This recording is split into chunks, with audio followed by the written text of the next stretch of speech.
Hello everyone, लर्नाक्युलस classes के YouTube channel पर आप सभी का स्वागत है। तो चलिए हम लोग स्टार्ट करते हैं JCERT क्लास 6 की पाठ्य पुस्तक भाषा मंजरी। इसके पाठ 10 झारखंड सुषमा, इसके प्रश्नोत्तर पृष्ठ संख्या 70 में दी हुई है। पहले इसको प्रश्नों को एक एक करके देखेंगे, उसके बाद उत्तर सहित उसको समझेंगे। ठीक है, तो चलिए स्टार्ट करते हैं। इसका पहला प्रश्न है, झारखंड में कौन कौन सी खनिज संपदाएँ ज़्यादा मात्रा में उपलब्ध है। दूसरा प्रश्न है, बिरसा और सिदो कान्हो जैसे महापुरुषों को झारखंड अवतार क्यों कहा गया है। इसका तीसरा प्रश्न है, आपकी समझ में कवि ने ऐसा क्यों कहा है कि सरहुल, कर्मा, टुसु में हमारे घर मंदिर बन जाते हैं। इसका चौथा प्रश्न है, कवि ने किसे झूम झूम गाते देखा है। इसका पांचवा प्रश्न है, भाव स्पष्ट करें। ज्योतिर्गमय ध्येय साथ ले, पीठ ज्ञान में चलते हैं, विज्ञान कृषि वाणिज्य कला के पुष्प नींव नव खिलते हैं। इसका छठा प्रश्न है, इस पाठ को पढ़ने के पश्चात आपके मन में झारखंड का जो दृश्य या चित्र उभरता है उसका वर्णन अपने शब्दों में करें। इस तरह जो है हम लोग 6 प्रश्नों के उत्तर सहित इसको देखेंगे। ठीक है, तो चलिए स्टार्ट करते हैं। पहला प्रश्न है, झारखंड में कौन कौन सी खनिज संपदाएं ज़्यादा मात्रा में उपलब्ध है। इसका उत्तर है, झारखंड में कोयला, लोहा, बॉक्साइट, अभ्रक, चूना पत्थर, तांबा आदि खनिज संपदाएं ज़्यादा मात्रा में उपलब्ध है।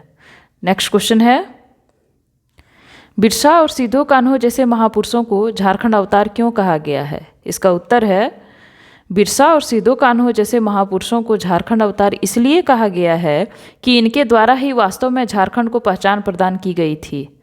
इसका तीसरा प्रश्न देखते हैं, आपकी समझ में कवि ने ऐसा क्यों कहा है कि सरहुल, कर्मा, टुसु में हमारे घर मंदिर बन जाते हैं। इसका उत्तर है, कवि का कहना है कि सरहुल, कर्मा, टुसु पर्व आदि में हमारे घर मंदिर बन जाते हैं। इसका कारण यह है कि जिस प्रकार प्रत्येक मंदिर में भगवान का निवास समझकर पूजा की जाती है, उसी प्रकार झारखंड में प्रत्येक घर में इन पर्वों में पूजा पाठ, व्रत, उपवास आदि होते हैं। तीसरा क्वेश्चन में कहा गया है कि जो पर्व हैं, जैसे कि सरहुल पर्व है, कर्मा पर्व मनाया जाता है या टुसु पर्व, इसमें जो है इसको क्या कहा जाता है कि घर घर मंदिर बन गया। तो जैसा कि हम लोग जानते हैं कि मंदिर में क्या भगवान निवास करते हैं, उसी प्रकार ये जो पर्व हैं, इन पर्वों को काफ़ी धूमधाम से घरों में मनाया जाता है। घरों में व्रत, उपवास इत्यादि किए जाते हैं, पूजा पाठ भी किए जाते हैं। ठीक है, इसलिए इसको क्या कहा गया है कि घर जो है इन सब पर्वों में क्या होता है, मंदिर बन जाता है। चौथा प्रश्न देखते हैं, कवि ने किसे झूम झूम गाते देखा है। इसका उत्तर है, कवि ने निर्मल चांदनी में पहाड़ों और जंगलों को झूम झूम गाते देखा है। ठीक है, किसे झूम झूम गाते देखा है, निर्मल चांदनी में पहाड़ों और जंगलों को। मतलब जब चांदनी रात रहती है तो पहाड़ और जंगल जब होते हैं तो वो क्या करते हैं, झूम झूम गाते हैं। नेक्स्ट क्वेश्चन देखते हैं, भाव स्पष्ट करें। ज्योतिर्गमय ध्येय साथ ले, पीठ ज्ञान में चलते हैं, विज्ञान कृषि वाणिज्य कला के पुष्प नित्य नव खिलते हैं। इसमें दिया हुआ है 4 लाइन।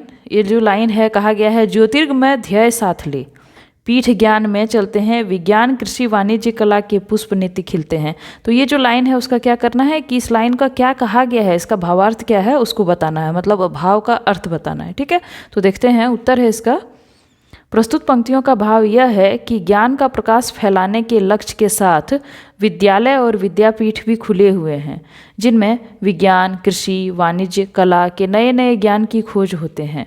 जैसा कि हम लोग जब भी जानते हैं कि अभी बहुत सारे विश्वविद्यालय और विद्यालय खुल चुके हैं, जिनमें अनेक विषयों की पढ़ाई होती है। जैसे विज्ञान संकाय से जो है संबंधित होते हैं, कृषि से संबंधित पढ़ाई की जाती है, या वाणिज्य से संबंधित और कला से भी संबंधित कई विषयों की पढ़ाई की जाती है। तो ये सारे जो हैं क्या है, एक ज्ञान खुले हुए हमारे लिए कि हम लोग वहाँ से क्या कर सकते हैं, ज्ञान प्राप्त कर सकते हैं। ठीक है, अब छठा प्रश्न देखते हैं, इस पाठ को पढ़ने के पश्चात आपके मन में झारखंड का जो दृश्य या चित्र उभरता है उसका वर्णन अपने शब्दों में करें। इस क्वेश्चन में क्या करना है कि आपको झारखंड के बारे में लिखना है। ठीक है, तो आप इसे अपने शब्दों में भी लिख सकते हैं। मैंने यहाँ पे उत्तर दिया है, देखिए इसका उत्तर देखते हैं। झारखंड प्राकृतिक सौंदर्य के लिए विश्व भर में विख्यात है। यहाँ की सुषमा निराली है। हुंडरू, जौनहा, दसम, बूढ़ा घाघ सुंदर और मनमोहक जलप्रपात हैं। जंगल, पहाड़, पठार, मैदान आदि की सुंदरता देखने योग्य है। यहाँ बिरसा मुंडा, सिदो कान्हो जैसे महापुरुषों का जन्म हुआ है। यहाँ की सांस्कृतिक विरासत अद्भुत है। खनिज संपदा से भी प्रकृति ने झारखंड को समृद्ध किया है। मेरी नज़र में झारखंड भारत की ही नहीं बल्कि विश्व भर में अद्वितीय है। जैसा कि हम लोग जानते हैं झारखंड जो है वो जंगलों का राज्य है, ठीक है। यहाँ जंगल हैं, प्राकृतिक छटा यहाँ इतनी निराली है कि बताया नहीं जा सकता। यदि एग्जाम्पल में लिया जाए तो नेतरहाट हो गया, आपका रांची हो गया, ये सब बहुत ही जो है सुंदर जो है और मनमोहक लगता है। कई सारे जलप्रपात हैं। कौन कौन से जलप्रपात, जैसे कि हुंड्रू जलप्रपात हो गया, जोन्हा जलप्रपात हो गया, आपका दसम हो गया, बूढ़ा घाघ हो गया, ये सारे जलप्रपात ही बहुत ही मनमोहक हैं, ठीक है। यहाँ पे बहुत सारे मंदिर भी हैं जो कि बहुत ही सुंदर सुंदर बनाए गए हैं। तो ये सब क्या है कि यहाँ के सांस्कृतिक विरासत वगैरह सब कुछ जो है वो बहुत ही अद्भुत और बहुत ही सुंदर है, जिसकी वजह से क्या होता है कि एक तरह से लोग जो है कह सकते हैं कि उसको उनको आकर्षित जो है किया जाता है।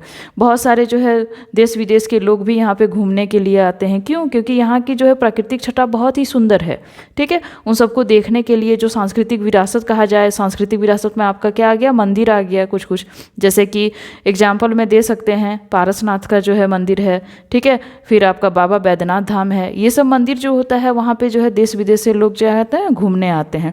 तो ये सिर्फ ये नहीं कह सकते हैं कि सिर्फ हमारे देश में ही ये प्रसिद्ध है, ये विदेशों में भी ये बहुत ही प्रसिद्ध है, ठीक है।